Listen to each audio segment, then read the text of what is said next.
What if I told you that the fastest way to succeed is to fail twice as much as you are now? When my mentor first told me that, I thought he was crazy.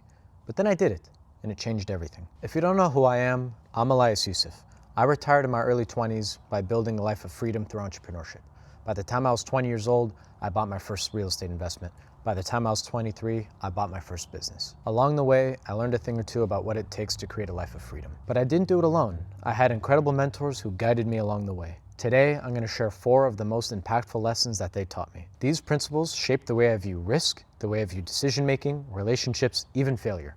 Let's dig in. The very first lesson I learned was the difference of playing to win versus playing not to lose. There is a huge difference between playing to win versus playing not to lose.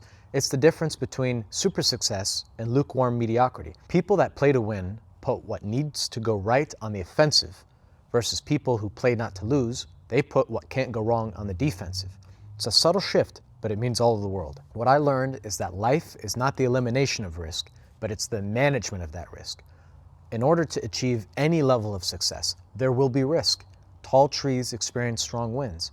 And so it's a difference between accepting the fact that there's risk and doing what you have to do anyway, versus somebody that might have achieved some level of success, have some assets to their name, and they covet their assets, so to speak, and they sit like a chicken lays on their eggs, and they stay in their little comfort area versus putting everything you have on the line and just going after it. I learned that you have to put everything in harm's way.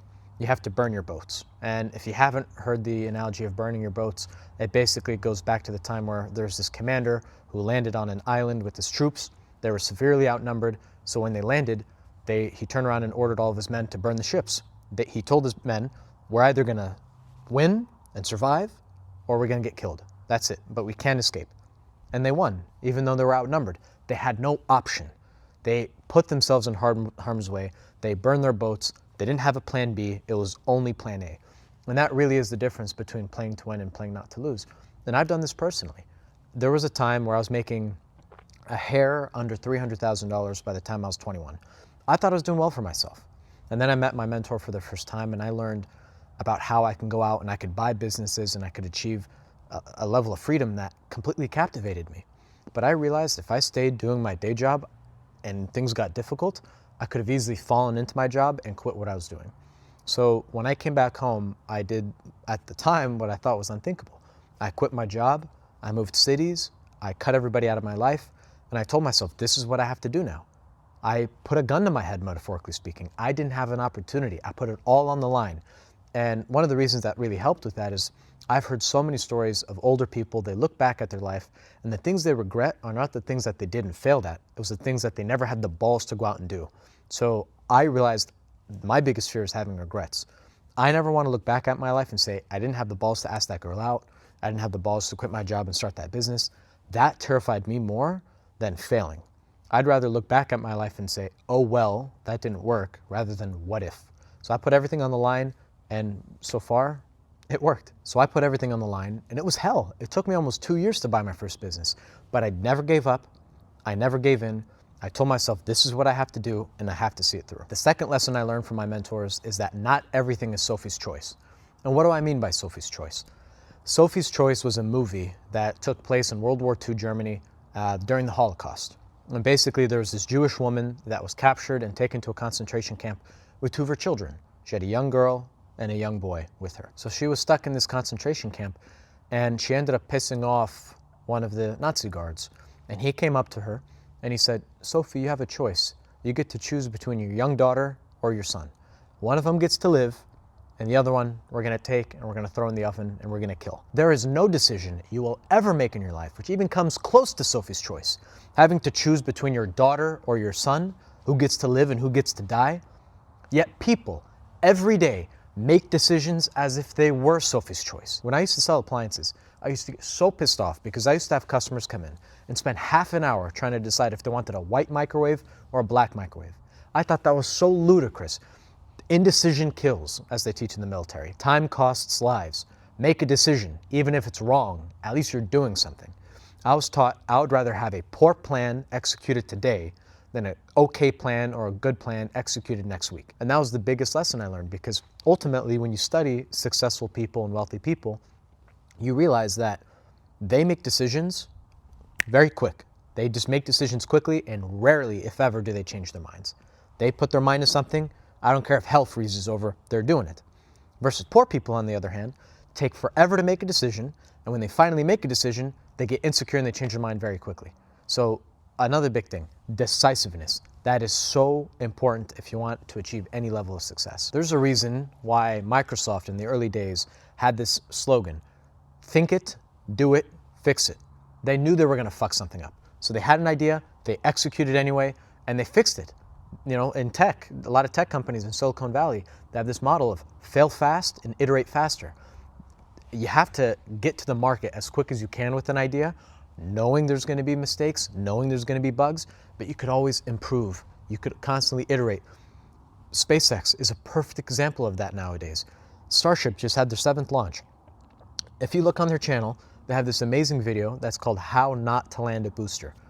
It's very similar to Thomas Edison when he had the 10,000 failed experiments to have the light bulb. He just said, I didn't fail 10,000 times. I just found 10,000 ways that it didn't work. Same thing at SpaceX. They keep trying and trying and trying until they brute force their way to success. You have to not be afraid to make a decision. Even if it's wrong, it's better than not doing anything. The third lesson that I learned from my mentors is a lesson that everybody's heard before, but nobody takes it serious. You are who you associate with. There's a reason there are so many cliches. Your income is the average of the 5 people you associate with. You lie down with dogs, you wake up with fleas. You hang around with cripples, you learn how to limp. Show me your friends and I'll show you your future. I can go on and on and on, but this really is the case. And I took this to heart because when I came back from one of my mentors' visits, I cut everybody out of my life. I realized I swallowed the pill emotionally that there's not a single person in my life at the time that I want to be like. So I made it my mission to cut everybody out of my life who I didn't want to model, and I forced myself to associate with people who I did want to be with. When I made my first real estate investment, it was a joint venture with a very wealthy individual. I moved in his direction. My income moved in his direction because people like him make decisions differently than poor people. They think about the world different than most people. And I started to think about the world closer to how he viewed it. You just naturally move in that direction. Where I sit today, I don't hang out with anybody unless they achieve a very high level of success because I don't want that to rub off. Poorness, dipshitness, all of that rubs off, and it might sound harsh, but that's the case. There's also a reason I don't really associate with my family. I love them to death, but they're not who I want to be in life. So I take that to heart, and this information is not new. Anybody watching this, you've heard the phrase, you know, show me your friends and I'll show you your future. This is not new information, but nobody takes it serious. That's why I personally get so pissed off when somebody is flapping their lips about how they want to be successful, and then they go to the bar every night with the same idiots that they're always belching and farting with. If you keep doing that, 20 years is going to go by, you're going to be doing the same thing, you're just going to be older. So please be mindful of who you keep in your life. Guard your time. And one of the last things that I learned, and this ties into Sophie's Choice, it also ties into Playing to Win, it all ties it up perfectly. It's doubling your failure rate. When IBM was all the rage, there was a young management trainee who asked Tom Watson, who was the former CEO of IBM, he said, you know, Tom, how do I get to the top of this organization? And Tom Watson put his hand on the young management trainee and told him, if you want to achieve success, double your failure rate. Double your failure rate. Success is a lousy teacher. People learn more than anything through failure. Because if you achieve success right out of the gate, which it happens occasionally from time to time, you might build these false preconceptions of what success really takes. You might have had a lucky break, you might have been there at the right time, you might have been successful. But you try to do it again and do it again, you very well might finally encounter something that doesn't give you the results that you're looking for. As opposed to if you fail, you learn very quickly what doesn't work, you learn a lot about yourself. Pain, humiliation, failure, heartbreak, all of this stuff, all of what typically people would label as negative or a setback or pain, all this stuff is truly the best teacher there is. Again, that's why the tech companies say fail fast, iterate faster. They want to fail because they know if they're failing, that means they're doing something. Time to market. I have this idea for a product, let me get it out before my competition will. It's called first mover's advantage. What people don't realize is you typically fail your way to success. Fail, fail, fail, fail, success. It's not a straight line. You try one thing, it didn't work, you pivot. You try one thing, it didn't work, pivot. You constantly pivot, you constantly refine your mission and what you're looking to do until you finally find something that works. Again, when I look back at everything I've done in my life, I am relatively more successful than anybody in my cohort or anybody that I went to school with.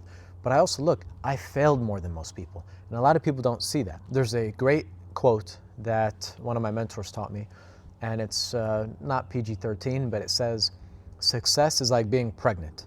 Everybody says congratulations, but nobody knows how many times you got fucked. And that is so true.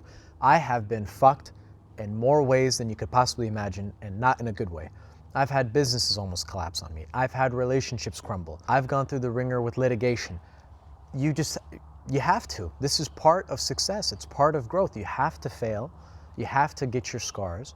I mean, if you look at most people that you respect, they're not people that have had an easy life. They're people that have had a fucking hard life that they've been able to climb out of and keep pushing. Those are the men that we respect more than anything. And so at the end of the day, if you look at all the different lessons, you want to play to win. You want to put things on the offensive. You have to put what has to go right on the offensive. You have to be willing to fail. You have to be willing to look like an idiot. You have to be decisive and commit yourself to one thing, and don't associate with people that are going to pull you back. Especially if you want to become successful, if you want to become above average or extraordinary, by definition, you have to do things that are not ordinary. That means if everybody's doing A, you have to be comfortable doing B. And people are going to talk shit for that. People are going to say you're crazy. People are going to say you're an idiot. They're going to say it doesn't work. Those are the people you need to cut out of your life. Because the crazy thing is, when I started associating with successful people, and I started talking about these goals of mine and these ambitions and businesses I want to buy, they all look at it like it's a matter of fact. They say, oh, okay, sounds good. Well, have you thought about this? They just look at it like it's just what it is. But poor people, when you tell them about a business you want to start or something you want to try, they always focus on what won't work. They just find ways that it's not going to work. They just create the issues for them. Versus successful people, they only focus on what has to go right. It's a totally different mindset. These 4 lessons completely changed the way I view success. And it ultimately made me realize it's really largely just a mindset thing. It's 80% behavior, 20% head knowledge. You know, I steal that quote from Dave Ramsey, but it's true. There's no secret sauce that exists out there that the rich people have that you don't. They're not 1,000 times smarter than you. They're not. They just have the mindset to just fucking go out and kill it. They run towards the gunfire. They're not scared what people think about them. They just go out and they do it. And if they fail, they give up and they try something else.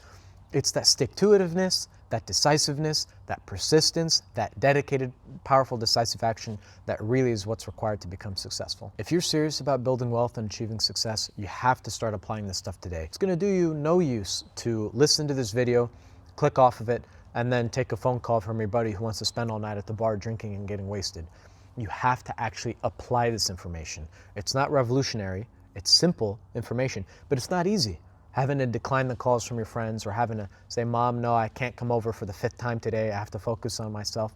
You have to actually take action on this stuff. Don't wait for the perfect moment. Just start. If you found any of this stuff helpful, please click here to watch more, and please drop me a comment. Let me know what you found was the most helpful. Let me know if there's anything that you took away from this video that you could apply today, and stick around for more videos. Thank you.